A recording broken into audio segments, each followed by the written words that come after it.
नमस्कार साथियों, मैं मनीष ओम स्वागत करता हूं आपके अपने प्लेटफॉर्म यूद्रा प्रो प्लस पे। कैसे हैं आप सभी? आशा करता हूं कि आप सभी स्वस्थ, मस्त और जबरदस्त होंगे। आप सभी एक डाउट लेके जरूर आएंगे कमेंट बॉक्स में कि सर काउंसलिंग कब होगा?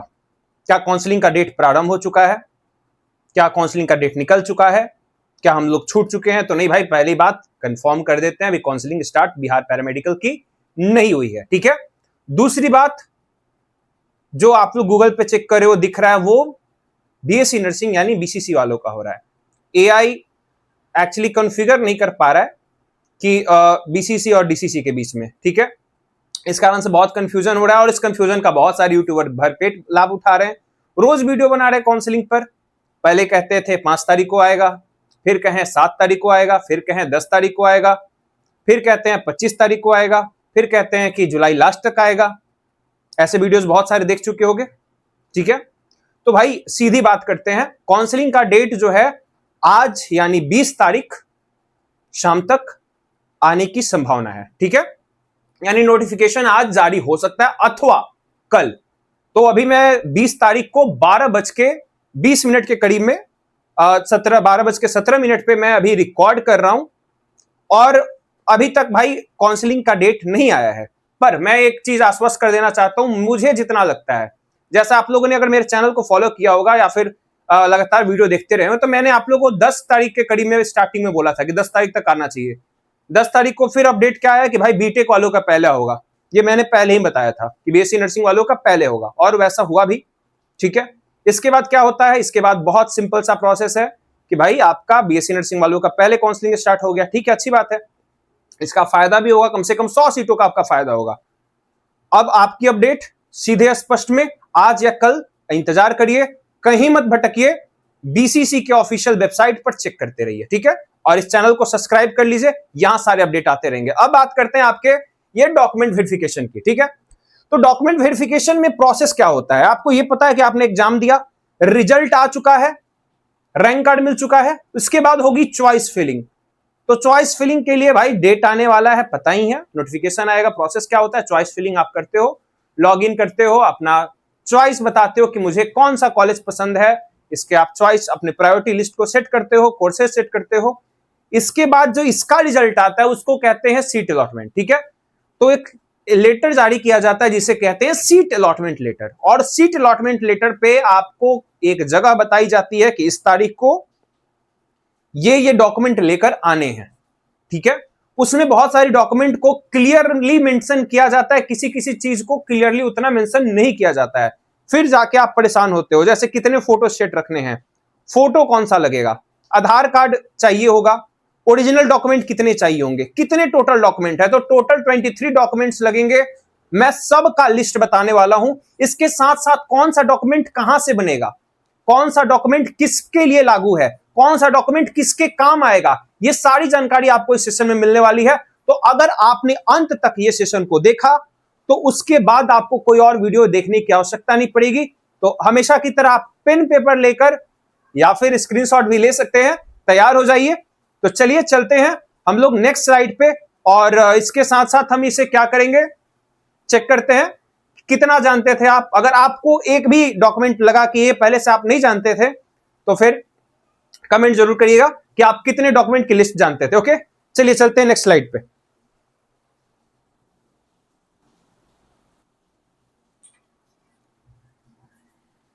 तो चलिए साथियों, ये देख सकते हैं करीब करीब 23 डॉक्यूमेंट्स हैं, और इन डॉक्यूमेंट्स को मैंने 4 कैटेगरी में बांटा है। ठीक है।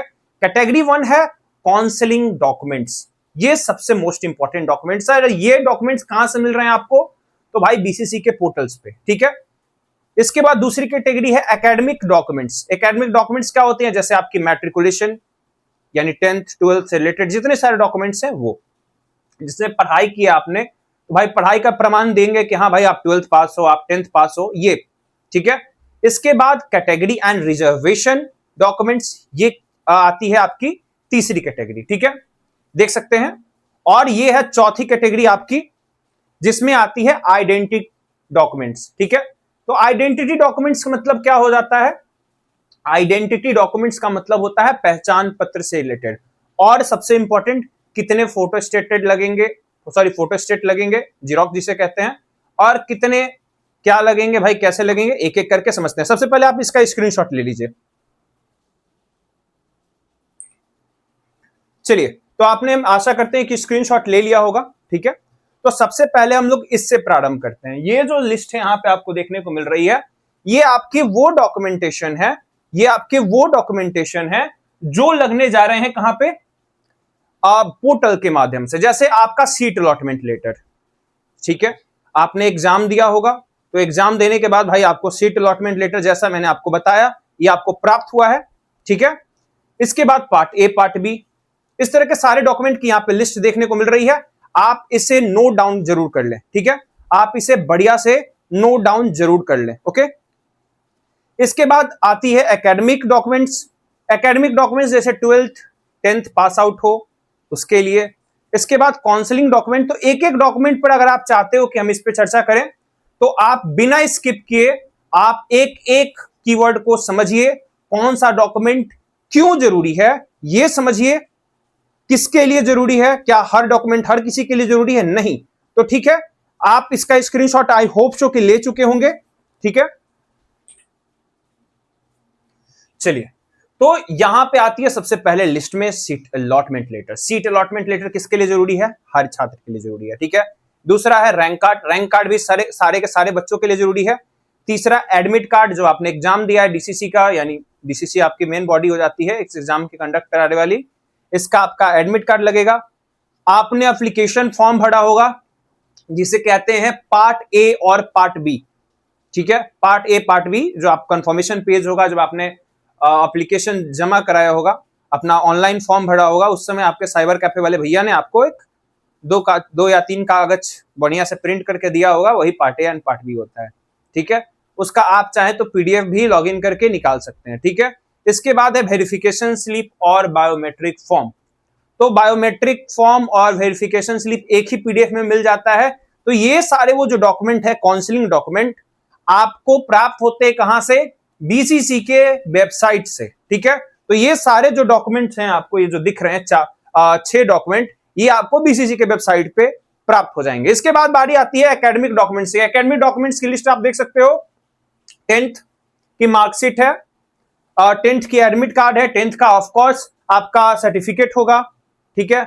इसके बाद ये 10th वाला जो स्कूल लिविंग सर्टिफिकेट होगा, किसके लिए मान्य है, जो बच्चा पीएमएम का एग्जाम दे रहा है उसको 10th लेवल का स्कूल लिविंग सर्टिफिकेट चाहिए होगा। जो 12th वाले होंगे उन्हें 12th ग्रेड की भी डॉक्यूमेंट चाहिए होगी और 10th ग्रेड की भी डॉक्यूमेंट चाहिए होगी, ठीक है। जो पीएमएम वाले केवल बच्चे हैं उनको 12th वाला कोई डॉक्यूमेंट की आवश्यकता नहीं पड़ेगी, ये समझदारी है, समझ सकते हो। 12th वाला डॉक्यूमेंट केवल पीएम वाले बच्चों के लिए चाहिए होगा, ओके। अब बात की जाए कि क्या 12th वाले यानी कि पैरामेडिकल 12th बेसिस पे जो एग्जाम है उसके बच्चों को भी मैट्रिक का डॉक्यूमेंट लगेंगे, सारे लगेंगे। क्यों लगेंगे, एज वेरिफिकेशन के लिए। मैट्रिक सर्टिफिकेट जो होता है आपका एज वेरिफिकेशन का सबसे प्रमाणित समझ सकते हो प्रमाण होता है, ये सबसे एक्यूरेट होता है आपके एज वेरिफिकेशन के लिए, तो इस कारण से ये प्रयोग किया जाएगा, ठीक है। और इसके बाद बात की जाए कि आप में से बहुत सारे बच्चों का होगा कि सर प्रोविजनल सर्टिफिकेट मिला है, अभी जस्ट मैंने 12th का इसी साल एग्जाम दिया, अभी मुझे ओरिजिनल सर्टिफिकेट नहीं मिला है। प्रोविजनल से भी काम हो जाएगा, ठीक है। School leaving certificate, college leaving certificate, ये सब से भी काम हो जाएगा। इसके विषय में हम लोग फिर से आगे और चर्चा करेंगे। इसके बाद बात करते हैं कैटेगरी और रिजर्वेशन बेस्ड डॉक्यूमेंट्स की। ये क्या है, कैटेगरी बेस्ड और रिजर्वेशन बेस्ड जो डॉक्यूमेंटेशन है, जैसे कास्ट सर्टिफिकेट, आप किसी खास कास्ट या फिर कास्ट कैटेगरी से बिलोंग करते हो जिसका आप लाभ लेना चाहते हो, तो उसका आपको डॉक्यूमेंट देना पड़ेगा, ठीक है। इसके साथ साथ बात की जाएगी इनकम सर्टिफिकेट, आय, अगर आप अपने आप को दिखाते हो कि भाई हाँ हम ईडब्ल्यूएस कैटेगरी से आते हैं, या फिर आप अपने आप को दिखाना चाहते हो, कल जाके आपको स्कूल में कॉलेज में जाके आपको स्कॉलरशिप उठाना होगा, तो स्कॉलरशिप आपको तब मिलेगा जब आपका आय कम हो, ऐसे भी प्रावधान है। इसके लिए अभी ही अगर आय आप अटैच कर देते हो तो इसका फायदा कल के डेट में स्कॉलरशिप में मिलेगा, इसलिए आज जरूरी है हर बच्चे को आय बनवाना, ठीक है। इसके बाद रेसिडेंशियल डोमिसाइल सर्टिफिकेट जिसे कहते हैं, आवासीय कहते हैं, ये किसके लिए जरूरी है, हर एक छात्र के लिए जरूरी है। क्यों, क्योंकि आप बिहारी हैं तभी ये फॉर्म भर सकते हैं, अगर आप बिहारी नहीं है तो ये फॉर्म आप भर ही नहीं सकते हैं, सीधी बात है, ठीक है। तो आपको यहाँ का आवासीय होना अनिवार्य है, ये जरूरी है, ठीक है। गैप सर्टिफिकेट के लेकर बहुत बच्चों को कंफ्यूजन है। गैप सर्टिफिकेट कौन बनवाएगा? गैप सर्टिफिकेट वो स्टूडेंट बनवाएगा जिसका गैप रहा हो। साल 2026 चल रहा है, आपने 12th 2025 में पास किया था, एक साल में भाई तैयारी की है, कहीं एडमिशन नहीं लिया है, आपके लिए जरूरी है। किसके लिए जरूरी नहीं है? जो बच्चा टीसी लेता है। जैसे मान लो कोई बच्चा ग्रेजुएशन में है, और ग्रेजुएशन में है वो बच्चा, और वो जाके क्या करता है, वो बच्चा जाके भाई नाम कटा लेता है और कहता है कि नहीं मुझे पैरामेडिकल में ज्वाइन करना है, पैरामेडिकल कॉलेज ज्वाइन करना है, इसलिए हम अपना नाम कटा रहे हैं। ठीक है, तो वहां से आपको टीसी मिलती है, ट्रांसफर सर्टिफिकेट। उस केस में आपको गैप सर्टिफिकेट बनाने की जरूरत नहीं, क्योंकि गैप कहां हुआ? 2025 में, 26 में तो आप नाम ही कटा रहे हो, तो गैप अब 12th का जो रेंज था वो तो दिख गया ना कि आपने 12th के बाद फलाना कॉलेज ज्वाइन किया है। गैप सर्टिफिकेट पे तो यही लिखा जाता है कि इस बीच में मैंने कोई कॉलेज ज्वाइन नहीं किया। तो जो बच्चा टीसी कटाते हैं, नाम कटा के जा रहे हैं, उन्हें गैप सर्टिफिकेट लगाने की कोई आवश्यकता नहीं है। गैप सर्टिफिकेट उसके लिए मान्य है जो 12th का स्टूडेंट है या फिर ऐसा कोई स्टूडेंट जिसने गैप किया हो। अगर ग्रेजुएशन आपका पिछले साल हो गया है, 25 में हो गया है, फिर आपको भी गैप सर्टिफिकेट बनाना पड़ेगा। जिसका भी गैप दिख जाएगा एकेडमिक्स में, तो फिर उसे गैप सर्टिफिकेट बनाना पड़ेगा। ठीक है, गैप सर्टिफिकेट में लास्ट जो कॉलेज है जहां से आपने पढ़ाई की है उसका मेंशन करना होता है, कौन सा डिग्री या कौन सा कोर्स किया है इसको मेंशन करना होता है। इसके बाद बात करेंगे हम लोग डीक्यू कोटा की। तो डीक्यू कोटा क्या होता है? डिसेबिलिटी, जो दिव्यांग जन होते हैं उनकी एक खास कैटेगरी होती है, आपको ये बनवाना पड़ता है। खास कॉलेज हैं, इसकी लिस्ट आप लोगों को हमारे टेलीग्राम चैनल पे मिल जाएगी। ठीक है, डिस्क्रिप्शन बॉक्स में टेलीग्राम चैनल है, इस पे हम बता देंगे कि कहां कहां से आप जाके वेरीफाई करा सकते हो।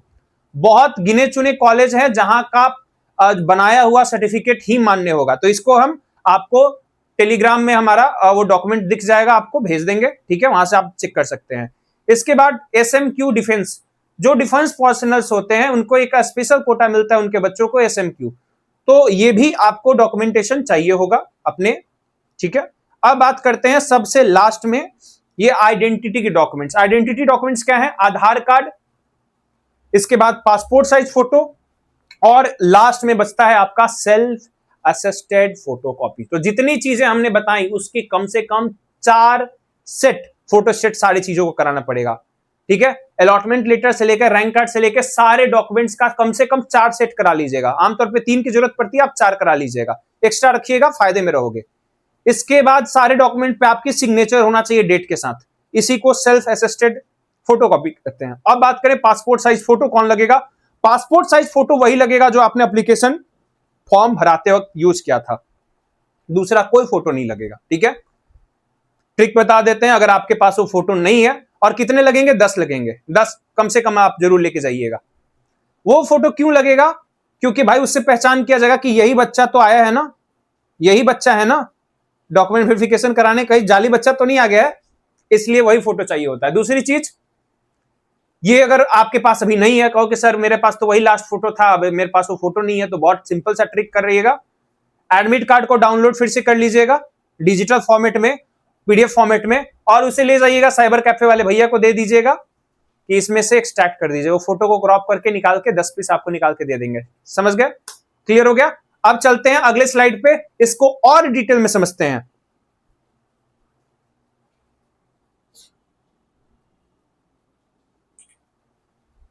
चलिए, तो यहां पे आप देख सकते हो कि डॉक्यूमेंट्स की लिस्ट देखने को मिल रही है आपको, कौन सा डॉक्यूमेंट, 6 डॉक्यूमेंट से कहां कहां से आप डाउनलोड कर सकते हो। ठीक है, तो ऑलरेडी बता चुके हैं, अलॉटमेंट लेटर आप पोर्टल पे लॉगिन करोगे, जिस पोर्टल पे काउंसलिंग पोर्टल जो अभी एक्टिव नहीं हुआ है, काउंसलिंग पोर्टल एक्टिव होगा, उस पे से ही आप इसे क्या कर सकते हो, डाउनलोड कर सकते हो पोर्टल से लॉगिन करके। सिमिलरली रैंक कार्ड भी आप वहीं से डाउनलोड कर पाओगे अगर नहीं किया है तो। बट सबसे इंपॉर्टेंट, एडमिट कार्ड आपको वही चाहिए जो आपने एग्जाम में ले गए थे। ठीक है, क्या समझे? तो भैया जब आप एग्जाम में गए होंगे तो एडमिट कार्ड पे वहां के जो शिक्षक होंगे उन्होंने सिग्नेचर किया होगा, स्टाम्प भी शायद लगाया होगा, या फिर सिर्फ सिग्नेचर किया होगा, तो भाई वही वाला चाहिए।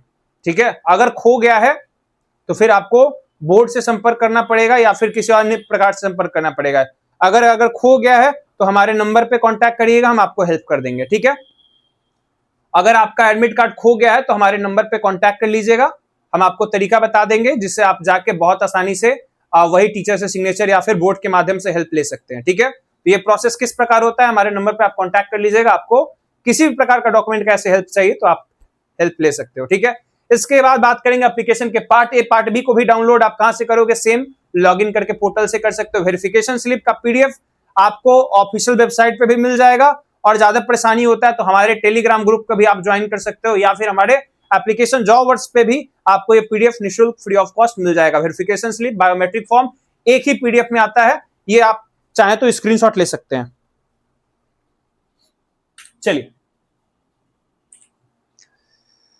अच्छा, तो बात करते हैं अब आपके अन्य डॉक्यूमेंट्स की, जो है academic documents. Academic documents 10th का मार्कशीट कहां से मिलेगा आपको? ऑफ कोर्स आपके स्कूल से मिलेगा। 10th का एडमिट कार्ड कहां से मिलेगा? आपके पास ऑलरेडी होगा, आपने एग्जाम दिया होगा तो अभी तक आप सहेज के रखे होंगे, नहीं तो आप अपनी उसी सेम वेबसाइट पर जाकर उस साल का एडमिट कार्ड फिर से डाउनलोड भी कर सकते हैं, ठीक है। इसके बाद 12th की मार्कशीट भी सिमिलरली आप डाउनलोड कर सकते हैं, 12th का एडमिट कार्ड भी डाउनलोड कर सकते हैं डिजी लॉकर से, बट डिजी लॉकर उतना प्रमाणित नहीं माना जाएगा, ठीक है। डिजी लॉकर का प्रिंट आउट डिजिटल केस में नहीं, क्योंकि आपको वहां ओरिजिनल डॉक्यूमेंट सबमिट करने हैं, ठीक है। डॉक्यूमेंटेशन जो होनी चाहिए ओरिजिनल होनी चाहिए, इसलिए भैया ओरिजिनल डॉक्यूमेंट लेके सारे जाने और वो जमा होगा, ठीक है। इसके बाद प्रोविजनल सर्टिफिकेट भी मान्य होते हैं जब आपके पास ओरिजिनल डॉक्यूमेंट्स नहीं है। तो माइग्रेशन सर्टिफिकेट क्या होता है? ये सबसे बड़ा परेशानी का सबब बन जाएगा उन बच्चों के लिए जिन लोगों ने नाम कटाया है, ठीक है। अगर आपने नाम कटाया है अपने किसी कॉलेज से, जैसे आप ग्रेजुएशन में थे और नाम कटा लिया है, अब भी आपको एक बात सिंपल समझ लीजिए, माइग्रेशन सर्टिफिकेट आपको चाहिए ही होगा, ठीक है। अगर आप मान लीजिए 12th में थे और 12th के बाद आप क्या करते हैं भाई, ग्रेजुएशन में नाम लिखा लेते हैं, ठीक है। आपके पास स्कूल लिविंग सर्टिफिकेट है पर माइग्रेशन नहीं है, तो फिर दिक्कत आने वाली है। आपको नाम कटाना पड़ेगा ग्रेजुएशन से, चाहे आप किसी सेमेस्टर में हो, नाम कटा लीजिएगा। और नाम कटाने के बाद अपने कॉलेज की यूनिवर्सिटी से संपर्क करिएगा। कॉलेज वाले माइग्रेशन नहीं देते हैं, वो स्कूल लिविंग सर्टिफिकेट या कॉलेज लिविंग सर्टिफिकेट दे पाएंगे।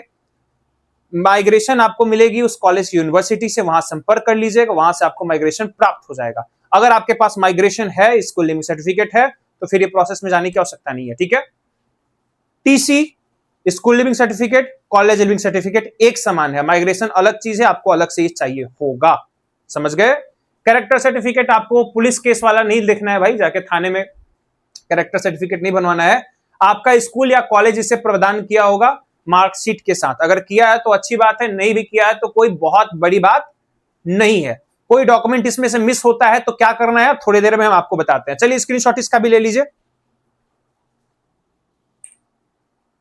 चलिए इसके बाद बात करते हैं भाई, जो ये सब डॉक्यूमेंट है काउंसलिंग डॉक्यूमेंट जो रिजर्वेशन के कैटेगरी से मायने रखते हैं, जैसे कास्ट सर्टिफिकेट। कास्ट सर्टिफिकेट कहां बनेगा? तो आरटीपीएस पोर्टल जो बिहार राज्य सरकार की है वहां से बन जाएगा। इनकम सर्टिफिकेट भी वहीं से बनेगा।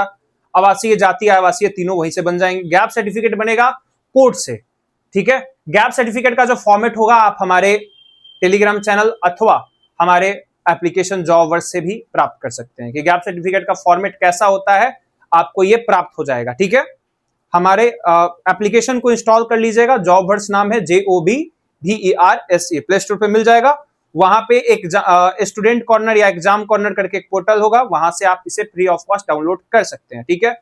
DQ सर्टिफिकेट पहले ही बता चुके हैं आप लोग को, खास 10-15 कॉलेज हैं, मेडिकल कॉलेज, वहां से आपको प्रमाणित कराना होगा। आप जिस भी कैटेगरी से बिलोंग करते हो, जैसे चलने में असमर्थता है, देखने में असमर्थता है, सुनने में असमर्थता है, किसी प्रकार की असमर्थता है, तो उससे संबंधित जो डॉक्यूमेंटेशन है आपको उस संबंधित कॉलेज से बनवाने होंगे। कॉलेज के लिस्ट आपको हमारे टेलीग्राम चैनल पे मिल जाएगा, ठीक है। इसके बाद SMQ कोटा, भाई अब आपके आर्मी पर्सनल अगर फादर या मदर पेरेंट में से कोई भी है तो उस केस में आपको ये डॉक्यूमेंटेशन चाहिए होगा। ये जिला सैनिक कल्याण कार्यालय जो होता है वहां से आप बनवा सकते हो, ठीक है। आवेदन करके ये बहुत आसानी से आप प्राप्त कर सकते हो। चलो इसका भी स्क्रीनशॉट ले लो, ओके।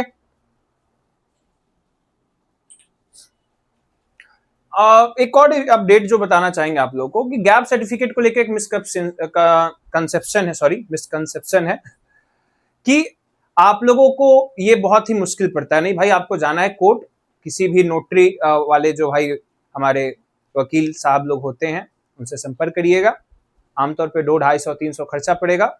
10 रुपए वाली जो स्टैम्प पैड होती है उस पर आपके फादर और या फिर आपके पेरेंट या फिर आपका आधार कार्ड लगेगा, नाम नंबर ये सब डिटेल दिए जाएंगे, और आप शपथ पत्र जिसे कह सकते हो। गैप सर्टिफिकेट को अगर हम अफिडेविट कहें तो कोई गलत बात नहीं है, हिंदी में शपथ पत्र कहते हैं। आप इसे बहुत आसानी से बनवा सकते हो। ठीक है, अब बात करते हैं भाई आधार कार्ड, पहचान पत्र के तौर पे आधार कार्ड या फिर अन्य डॉक्यूमेंटेशन लगेंगे। ठीक है, जैसे आप वोटर आईडी कार्ड भी यूज कर सकते हो, pan card, but Aadhaar card ज्यादा जेन्युइन होगा। ठीक है, आधार कार्ड आप यूज कर लेना। एप्लीकेशन फॉर्म बीसीसी के वेबसाइट पे जो था वो आप डाउनलोड ऑलरेडी कर चुके होंगे। इसके बाद सेल्फ असिस्टेड फोटोकॉपीज कितनी चाहिए? 4। तो जितनी डॉक्यूमेंटेशन है सबकी 4-4 कॉपी बना लेनी है। कैसे बनानी है, कैसे प्रेजेंट करनी है, हम आगे बताते हैं। कम से कम 4 सेट बना के रख लीजिएगा ताकि अगर कोई एक सेट खराब हो जाए, कुछ गड़बड़ हो जाए। और सबसे इंपॉर्टेंट बायोमेट्रिक फॉर्म का तो भाई एक्स्ट्रा प्रिंट आउट करा के रख लेना, क्योंकि बायोमेट्रिक फॉर्म और चेक स्लिप भरने में बहुत बच्चों को प्रॉब्लम होता है। ठीक है, हम पूरा फॉर्मेट बना के दे देंगे, कैसे भरना है हम सिखा देंगे आने वाले वीडियोस में कि कैसे ये फॉर्म भरना है, चेक स्लिप कैसे भरना है, बायोमेट्रिक फॉर्म कैसे भरना है, पूरा आप लोग को सिखा देंगे ताकि आप लोग को कोई परेशानी न रहे। ठीक है, स्क्रीनशॉट ले लीजिए। चलिए हम आगे बढ़ते हैं फिर नेक्स्ट स्लाइड पे। तो चलिए साथियों, आप सबसे आखिरी में आ चुके हैं हम लोग और सबसे इंपॉर्टेंट चीजों पे फोकस करते हैं। देखिए सबसे ज्यादा आप लोग को प्रॉब्लम क्या होने वाली है, आप लोग को मैं टाइमिंग बता देता हूं। संडे को भी काउंसलिंग होता है। ठीक है, संडे को भी काउंसलिंग में मतलब डॉक्यूमेंट वेरिफिकेशन का प्रोसेस होता है, पहली चीज जान लीजिए। दूसरी चीज, ये टाइमिंग होती है भाई 10 बजे से 11 बजे से लेकर 5 बजे तक। तो लंबी लाइन लग जाती है सुबह सुबह से ही, और शाम तक ये काउंसलिंग का प्रोसेस, डॉक्यूमेंट वेरिफिकेशन का प्रोसेस चलता है। तो कुछ चीजें आपको ध्यान रखनी है। ध्यान क्या रखनी है भाई, खान पान का व्यवस्था रख लेना है। कच्चा रेडी टू ईट आइटम जैसे सत्तू, भुजा, ये सब लिट्टी जो भी है भाई, आप ये व्यवस्था करके जरूर जाएं, क्योंकि इसके लिए आप प्रिपेयर्ड हैं। दूसरी चीज, आपके पास फाइल अलग अलग होनी चाहिए। ठीक है, एक कैटेगराइज ट्रांसपेरेंट फाइल रख लीजिएगा। ट्रांसपेरेंट फाइल्स जो आते हैं छोटे छोटे 10-15 रुपए वाले जो आते हैं, वो जरूर रख लीजिएगा। उससे क्या फायदा होगा, आपको डॉक्यूमेंट्स को ऑर्गेनाइज रखना थोड़ा आसान होगा। स्टेपलर रख लीजिएगा अलग से, कुछ एक्स्ट्रा कलम रख लीजिएगा, किसी से कलम नहीं मांगना पड़े, और कुछ सादे biometric form extra print out करा कर रख लीजिए ताकि कोई भी मिस्टेक हो तो उसको फिर से फॉर्म को आप भर पाओ। ठीक है, तो ये सब कुछ ट्रिक्स हैं। अब एक्स्ट्रा ट्रिक क्या क्या है? एक्स्ट्रा ट्रिक भाई ये है कि जितने सारे डॉक्यूमेंट्स हो रहे हैं जो पोर्टल से डाउनलोड हो रहे हैं, इन सब का क्या करना है, आपको डिजिटल कॉपी में पीडीएफ फॉर्मेट में अपने फोन में रखना है जरूरी से। ठीक है, क्यों रखना है? क्योंकि यही आपको बाद में जाके आगे बहुत हेल्प करने वाले हैं। जब आप फंसोगे, जैसे आपका मान लो कि कहीं फोटो सेट कराया और गलती से दुकान पे पूरा फोटो सेट ही छूट गया, फिर से क्या करोगे? अपने घर से तो फोटो सेट करा के ले जा रहे हो, फिर फोटो सेट कराने के लिए क्या चाहिए होगा? पीडीएफ। वो कहां से फिर डाउनलोड करना पड़ेगा, डाउनलोडेड रहेगा, जल्दी प्रिंट आउट होगा। ठीक है, तो क्या क्या, part A, part B, check slip, rank card, seat allotment letter, इन सबको डिजिटली जरूर रखिए। दूसरी बात, अंदर फोन अलाउ नहीं होते हैं, अलग अलग वहां पे क्या होती हैं भाई, काउंटर्स लगे होते हैं। ठीक है, काउंटर 1, काउंटर 2, हर जगह से आपको चेक करा के गुजरना होता है, और हर जगह पे एक एक कॉपी ले ली जाती है डॉक्यूमेंट की। जी हाँ, जो भी आप कह रहे हैं, जो आपको 3 सेट मैंने कही, इसीलिए कहा कि कॉपी वहां ले ली जाती है, इसीलिए आमतौर पे 2 या 3 सेट ले, इसीलिए 4 सेट जरूर कर लीजिएगा। और फोटो अच्छे खासे आपके लगते हैं तो 10-20 फोटो भी रख लीजिएगा वहां से प्रिंट आउट करा के। तो ये कुछ ट्रिक्स हैं जो आप यूज करोगे, बहुत ज्यादा हेल्पफुल रहेगा। दूसरी बात, अपने साथ किसी पेरेंट या गार्जियन को जरूर ले जाइए। इसका फायदा ये होगा कि आपके जो डॉक्यूमेंट्स हैं उसमें जब हेल्प की जरूरत पड़ेगी तो आपको बाहर से हेल्प मिल जाएगा। ठीक है, आमतौर पे आपको सिनेरियो बता देते हैं क्या किया जाता है। यही डॉक्यूमेंट की लिस्ट एक कागज पे, नोटिस बोर्ड पे चिपका दिया जाता है कि कोई भी स्टूडेंट आ रहा है तो ये डॉक्यूमेंट चाहिए, जब डॉक्यूमेंट होगा तभी आप आइएगा। और जिस सीरीज में वहां पे आप देखोगे जहां पे पोस्टर चिपकाया हुआ रहता है, उसी सीरीज में डॉक्यूमेंट को अरेंज कर लेना होता है। यानी जैसे उन्होंने कहा कि चेक स्लिप सबसे ऊपर रखने के लिए, तो चेक स्लिप बायोमेट्रिक फॉर्म को सबसे ऊपर रखिएगा, इसके बाद पार्ट ए, पार्ट बी, इसके बाद ठीक है अलग फोल्डर बना लीजिएगा आपके ओरिजिनल डॉक्यूमेंट्स का। ठीक है, इसको बनाइएगा मैट्रिक लेवल से एडमिट कार्ड सबसे ऊपर, उसके बाद मैट्रिक के मार्कशीट, उसके बाद सर्टिफिकेट, उसके बाद फिर 12th का एडमिट कार्ड। इस सीक्वेंस में ओरिजिनल डॉक्यूमेंट को रखिएगा और अलग रखिएगा, मिक्स नहीं करना है। ठीक है, तो पोर्टल वाले डॉक्यूमेंट यानी बीसीसी का फोटोस्टेट अलग रख लीजिएगा, आपके ओरिजिनल मार्कशीट के जो डॉक्यूमेंट्स हैं उसके फोटोस्टेट को अलग रख लीजिएगा, और सबका सेट बना लीजिएगा। जैसे 4-4 का सेट है तो सबको एक एक सेट स्टेपल कर लीजिएगा, ताकि अलग अलग जब जगह देना पड़े तो आपका काम आसानी से कर लोगे। दूसरी बात, आपको गलती से भी बार बार एक ही चीज को नहीं करना है। अपने सिग्नेचर का देख लीजिए, कैसा सिग्नेचर आपने किया था वैसा ही सिग्नेचर करना है। जैसा सिग्नेचर आपने एडमिट कार्ड पे सिग्नेचर किया था, सिग्नेचर भी मिलान किया जाता है। तो ये बच्चे बहुत सारे गलती कर देते हैं, ये भी ध्यान दीजिएगा, ठीक है। अब इसके बाद भाई 28 क्वेश्चन मैंने वो शॉर्टलिस्ट किए हैं जो आपको पूछने हैं डॉक्यूमेंट से रिलेटेड। जी हाँ, कमेंट बॉक्स में जो आप पूछने वाले हो वो सारे सवालों के जवाब हम आपको पहले ही देते हैं, ठीक है। सारे के सारे सवालों के जवाब मैं आपको यहाँ पे पहले ही दे देता हूं और इन सारे सवालों के जवाब आपको यहाँ प्राप्त हो जाएंगे, ठीक है। तो तैयार हो? चलो इस सवालों को या तो स्क्रीनशॉट ले सकते हो, हम चलते हैं अब नेक्स्ट स्लाइड पे। ओके,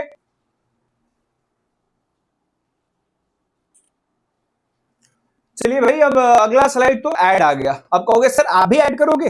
हाँ भाई, थोड़ा सा ऐड कर लेते हैं। यहाँ पे आपको मेरा फोन नंबर दिख रहा होगा स्क्रीन पर, आप लोग को चलता हुआ, ठीक है। यहाँ पे स्क्रीन पर देख सकते हैं, यहाँ पे फोन नंबर चल रहा होगा, मेरा चल रहा है ना, 7667539605।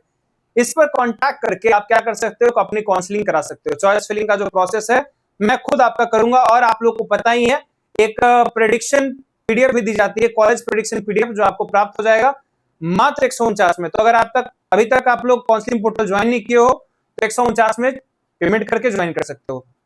प्रोसेस सिंपल है, या तो जॉब वर्क्स ऐप को इंस्टॉल कर लो और वहां से काउंसलिंग पोर्टल लॉगिन करके वहां से ज्वाइन कर सकते हो 149 का पेमेंट करके, या तो मेरे नंबर पे डायरेक्टली गूगल पे, फोन पे करके स्क्रीनशॉट भेज दो और फिर बहुत आसानी से आप काउंसलिंग पोर्टल पे जुड़ जाओगे। जब चॉइस फिलिंग होगी मैं स्वयं आपका चॉइस फिलिंग करूंगा, आपको कॉल जाएगा हमारी तरफ से, ठीक है। और उसके लिए 4 चीजें लगेगी, वो भी बता देते हैं लगे हाथ।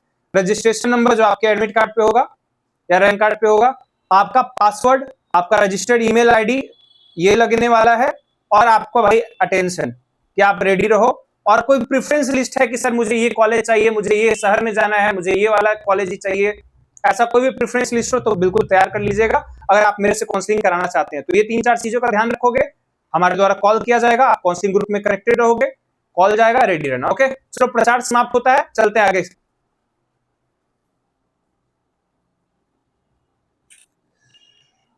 चलिए भैया, तो आते हैं आपके सबसे इंपॉर्टेंट प्रश्नों पे। प्रश्न क्या है? प्रश्न पहला है कि बिहार पैरामेडिकल का काउंसलिंग कब से शुरू होगा, पहला प्रश्न है, ठीक है। तो पहले प्रश्न का जवाब इस तरह से देते हैं कि आज ये डेट आ सकता है, और जब भी आएगा तो 1 हफ्ते का रेंज लेके, यानी कि उम्मीद कर सकते हैं कि 30 जुलाई से पहले पहले काउंसलिंग प्रोसेस स्टार्ट कर देने का प्रावधान हो जाना चाहिए, ठीक है। काउंसलिंग के लिए ऑनलाइन रजिस्ट्रेशन कैसे करें? ऑनलाइन रजिस्ट्रेशन पोर्टल पे लॉगिन करके करना होता है। पहले कभी क्या होता था कि रजिस्ट्रेशन करना पड़ता था, पर इस साल पोर्टल पे लॉगिन करना ही पर्याप्त है, रजिस्ट्रेशन दोबारा से नहीं करेगा, ठीक है। काउंसलिंग रजिस्ट्रेशन फी कितना होता है? बिल्कुल नहीं लगता है पैसा, ठीक है, सीधी बात बता देते हैं। बोर्ड आपसे कोई चार्ज नहीं करता है। जब आप साइबर कैफे जाते हो या फिर हमारे जैसे व्यक्तियों से संपर्क करते हो तो भाई हमारा जो सेवा शुल्क होता है वो तो लगेगा, इसके अलावा कोई भी बोर्ड को आपको अलग से पैसे देने की जरूरत नहीं पड़ती है। तो कोई साइबर वाले भैया अगर आपको कहते हैं कि इसका 200 अलग से लगेगा, बोर्ड में जमा करना है, रसीद कटवाना है, नहीं दीजिएगा, सीधी बात। काउंसलिंग के लिए डॉक्यूमेंट कौन कौन से आवश्यक है आपको पता चल चुका है, लिस्ट ऑलरेडी दी जा चुकी है। सभी डॉक्यूमेंट की कितनी फोटोकॉपी रखनी है? तो सभी डॉक्यूमेंट की फोटोकॉपी रखनी है टोटल आपको 4, ठीक है। डॉक्यूमेंट पोर्टल में अपलोड कैसे करना, अपलोड करने की अभी आवश्यकता नहीं है, वो सब भाई कब करना था, आपको फिजिकली जाना पड़ेगा डॉक्यूमेंट वेरिफिकेशन में, कहीं पोर्टल पे अपलोड नहीं होता है। पासवर्ड भूल जाने पर भाई फॉरगेट पासवर्ड का ऑप्शन रहता है, आप फॉरगेट पासवर्ड का जो ऑप्शन रहता है उसको चूज करके फॉरगेट पासवर्ड करके अपना नया पासवर्ड दोबारा से ओटीपी वेरीफाई करके कर सकते हो, ईमेल के माध्यम से भी और आपके फोन नंबर के माध्यम से भी, ठीक है। अगर आपके पास रजिस्टर्ड मोबाइल नंबर अभी नहीं है, रिचार्ज नहीं है, तो रिचार्ज जरूर करा लीजिएगा। नहीं रिचार्ज कराने का मन कर रहा है तो ईमेल के माध्यम से भी ये काम हो सकता है, ठीक है, समझ गए। चलो, एप्लीकेशन फॉर्म में गलती हो जाए तो क्या करें? एप्लीकेशन फॉर्म में अगर गलती हो गया था, नाम में, एज में, कुछ में, तो बोर्ड से संपर्क करना था, वहां से सुधार कराना था। अगर अभी भी नहीं कराया है तो प्रयास कीजिएगा। अब इसको लेकर आपको क्या करना पड़ेगा, एक शपथ पत्र देना पड़ेगा, कोर्ट में जाके एफिडेविट कीजिएगा इस चीज के लिए कि भाई ये मेरी जानकारी है, ये सही है, मेरे रूप और इसके प्रमाण देने पड़ेंगे फोटोस्टेट के साथ, और जाके बोर्ड जो बीसीसी की ऑफिस है आईएएस भवन पटना एयरपोर्ट के पास, वहां जाके संपर्क करना होगा अगर कोई गड़बड़ है। चॉइस फिलिंग कैसे करना है इसके रिलेटेड वीडियो आएगा, जब काउंसलिंग होगा तो मैं आपको चॉइस फिलिंग करना भी सिखा दूंगा, पर मैं सजेस्ट करूंगा कि आप हमसे काउंसलिंग करा लीजिएगा। मात्र 200 बच्चों का ही काउंसलिंग करने वाले हैं, ठीक है। तो चॉइस फिलिंग का प्रोसेस बहुत सावधानी होता है, इसके लिए ऑलरेडी हम वीडियो बना चुके हैं पहले भी, क्या क्या सावधानी बरतना है, जरूर से आप वो वीडियोस देख लीजिएगा। इसके बाद चॉइस लॉक कैसे करें। चॉइस लॉक का भी प्रोसेस बहुत सिंपल रहता है। चॉइस लॉकिंग ऑटोमेटिकली भी हो जाता है अगर एक बार आप अपने चॉइस सिलेक्शन कर लेते हो तो। उसके बाद लॉक करने के बाद फिर से एडिट भी कर सकते हो। ऐसा नहीं है कि अगर मान लो कोई चॉइस गलत हो गया, अगर गलती से प्राइवेट कॉलेज आपने चूज कर लिया है, तो अनलॉक करके दोबारा से आप चाहो तो फिर से ये प्रोसेस को रिपीट कर सकते हो, ऑर्डर चेंज कर सकते हो, यानी एडिटिंग भी पॉसिबल होती है, ठीक है। ऐसा नहीं है कि एक बार आपने लॉक कर दिया अनलॉक नहीं होगा, लास्ट डेट से पहले आप फिर से अनलॉक करके पूरा प्रोसेस सही कर सकते हो, ठीक है। चॉइस फिलिंग में कितने कॉलेज डाल सकते हैं, सारे कॉलेज डालने हैं, ठीक है। सारे के सारे कॉलेज डालने हैं, चतुर नहीं बनना है, बेवकूफों की बात नहीं करनी है। बेवकूफों लोग जो आपको यूट्यूब पे बता रहे हैं कि ये 10 कॉलेज डाल दो कॉलेज मिल जाएगा, नहीं सुनना। सारे कॉलेज डालना, रैंक ज्यादा है सारे कॉलेज डालना, सारे कोर्स डालना, छोड़ना नहीं है कोई। कहीं चांस बन जाएगा, कुछ ना कुछ मिल जाएगा। ज्यादा रैंक वाले विशेष ध्यान देना, ठीक है। और कितने रैंक पे कौन सा कॉलेज मिलेगा इसके लिए कट ऑफ वीडियो बना चुके हैं, जरूर देख लीजिएगा, ठीक है। सीट अलॉटमेंट कब होगा, शेड्यूल में सारी चीजें दी जाएंगी, जानकारी वीडियो आएगा जल्दी। सीट अलॉटमेंट लेटर डाउनलोड कैसे करें, पोर्टल पे लॉगिन करिएगा, वहां पे जहां से आप काउंसलिंग पोर्टल से आपका काउंसलिंग होता है, चॉइस फिलिंग होती है, उसके नीचे ही लास्ट में ऑप्शन आता है डाउनलोड सीट अलॉटमेंट लेटर, ठीक है। चलते हैं अगले स्लाइड पे।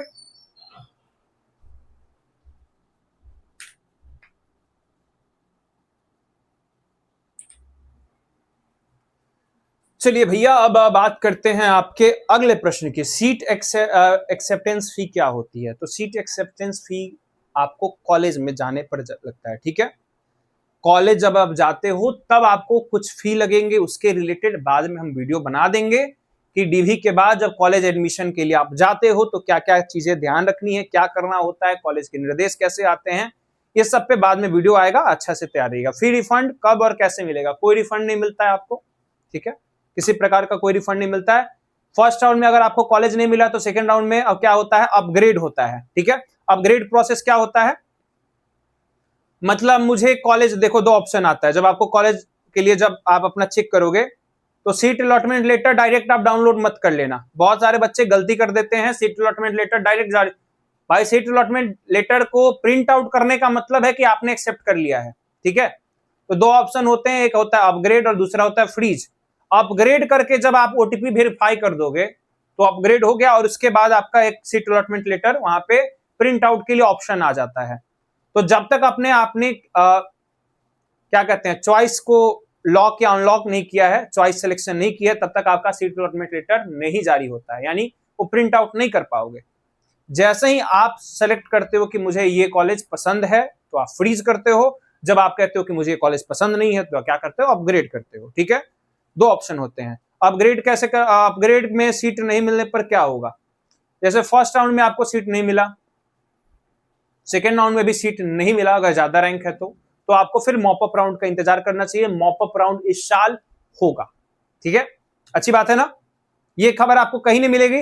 अब देखिएगा इसके रिगार्डिंग बहुत सारे वीडियोस भले बाद में बन जाए, पर देखिए भाई सबसे पहले आपको बता देते हैं इस साल मॉपअप राउंड होने की 100% संभावना है और होना चाहिए, ठीक है। स्लाइड अप अपग्रेडिंग कैसे होता है, सेम प्रोसेस है, उसी को अपग्रेड को स्लाइड अप भी बहुत सारे बच्चे कहते हैं, ठीक है। स्लाइड अप अपग्रेड सेम चीज है, नाम बस अलग है। काउंसलिंग से विड्रॉल प्रक्रिया क्या है, काउंसलिंग में आप डीबी में आप पार्टिसिपेट ही नहीं करने गए, जैसे आपको कॉलेज अलॉट हुआ आप नहीं गए, आप डॉक्यूमेंट वेरिफिकेशन के लिए नहीं गए, आपका कैंडिडेचर रद्द। आपने अपग्रेड किया हो या फिर आपने फ्रीज किया हो, आपको डॉक्यूमेंट वेरिफिकेशन में जाना पड़ेगा। और जो बच्चे अपग्रेड करते हैं उनको 2 बार डॉक्यूमेंट वेरिफिकेशन में जाना होता है, डॉक्यूमेंट वेरिफिकेशन में ओरिजिनल डॉक्यूमेंट सारा प्रोसेस सेम करना पड़ता है, ओरिजिनल डॉक्यूमेंट लेकर जाना होता है, ओरिजिनल डॉक्यूमेंट वो चेक करते हैं, फिर आपको वापस कर देते हैं। जब दोबारा सेकेंड राउंड में सीट अलॉटमेंट लेटर जारी होगा, फिर डॉक्यूमेंट वेरिफिकेशन के लिए जाओगे, तब वहां पर आपको क्या होगा, उस स्थान पर आपका ओरिजिनल मार्कशीट जमा कर लिया जाएगा, सील बंद करके आपके रिस्पेक्टेड कॉलेज, जो आपको कॉलेज अलॉट हुआ है उस कॉलेज को कुरियर किया जाता है, वहां से आपका सारा डॉक्यूमेंट, ओरिजिनल डॉक्यूमेंट आपके कॉलेज पहुंच जाता है, ठीक है। फिजिकल वेरिफिकेशन वहीं पे ऑन द स्पॉट होता है, जाना पड़ता है। फिजिकल वेरिफिकेशन के लिए कहाँ जाना पड़ेगा? डॉक्यूमेंट वेरिफिकेशन के लिए जो सीट अलॉटमेंट लेटर होता है उस पे एड्रेस पूरी और डिटेल दी होती थी, कहाँ पे आपका डॉक्यूमेंट वेरिफिकेशन होगा। एडमिट कार्ड कब और कैसे मिलेगा भाई? एडमिट कार्ड आवश्यकता इसके लिए कोई एडमिट कार्ड इशू नहीं होती है, डॉक्यूमेंट वेरिफिकेशन के लिए कोई एडमिट कार्ड इशू नहीं होती है, सिर्फ वो डीवी के माध्यम से होता है। ठीक है, रिपोर्टिंग कब और कहां करनी है ये भी मेंशन डेट टाइम के साथ सारा रहता है कि कहां और कितने दिन के रेंज, 3 दिन का रेंज रहता है, उसमें आपको करना होता है।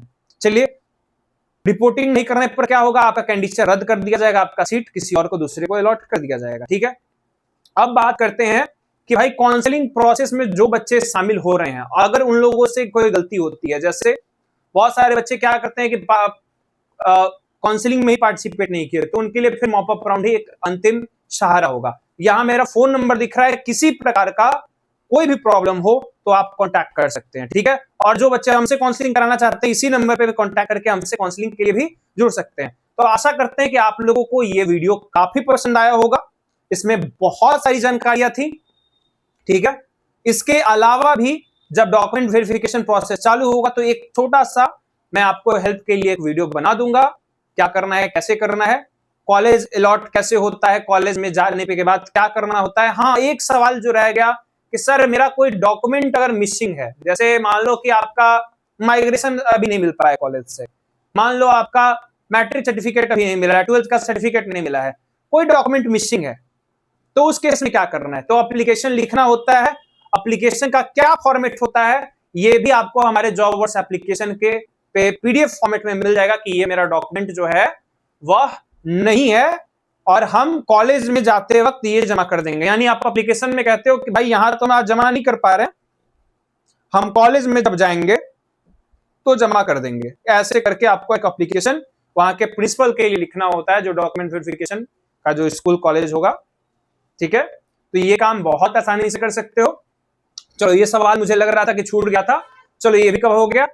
तो आशा करते हैं कि आपको इस वीडियो में काफी आनंद आया है। तो कमेंट कर दीजिए क्या ये सारी जानकारी आपको पता थी और क्या क्या चीजें नहीं पता थी, और इस वीडियो को जितने बच्चों तक आप शेयर कर सकते हो कर दो, क्योंकि देखो यूट्यूब पे बहुत सारा फेक वीडियो आधे अधूरी जानकारी के साथ, कंफ्यूजिंग जानकारी के साथ आपको फैलाए गए हैं। पूरी जानकारी भाई कोई नहीं देना, बस व्यूज कमा लेना है, क्लिकबेट कर देना, थंबनेल पे कुछ और लिख देना है और रियलिटी में कुछ और है। ठीक है, तो क्या थंबनेल पे जो था आपको प्राप्त हुआ ये जरूर बता दीजिएगा और अपना सजेशन बता दीजिएगा। अगर कोई क्वेश्चन है, कोई डाउट है, फिर भी हमारा कमेंट बॉक्स आपका स्वागत करेगा। ओके, मेरा नंबर आपके पास है। अब बहुत आसानी से आप इसका क्या कर सकते हैं, यूज कर सकते हैं और आगे बढ़ सकते हैं। Okay, wish you all the best. That's all from my side. सभी को नमस्कार, राधे राधे।